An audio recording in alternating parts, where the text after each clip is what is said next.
আসসালামু আলাইকুম গাইস। আজকে এই জায়গাতে মূল লক্ষ্য হলো যে জলবায়ু পরিবর্তন নিয়ে, জলবায়ু বিষয় নিয়ে, বরং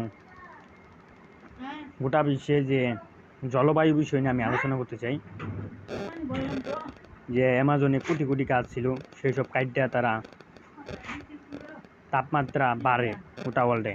দিয়ে আমরা যদি গাছ না কাটি, গাছ বেশি করে লাগাই, দিয়ে বাংলাদেশের পক্ষ থেকে অনেকবার আগেও বাংলার মুসলিম, বাংলার ইয়াং ছেলেপেলে ছাত্রদের পক্ষ থেকে জলবায়ু পরিবর্তন নিয়ে অনেক আগে কথা হয়েছে, যে গোটা বিশ্বে যুদ্ধ না করে জলবায়ু দিকটা যদি পরাশক্তি দেশগুলা এগিয়ে আসে, তাহলে আমি মনে করি যে অতি শীঘ্রই জলবায়ু বিষয়টা মাথায় রাখা উচিত যে বিশ্ব নেতাদের। কারণ অ্যামাজনের যে গাছগুলা তারা কাইটটা সাফ করে দিতেছে, যে তারা কৃত্রিম সিটি শহর তৈরি করতেছে।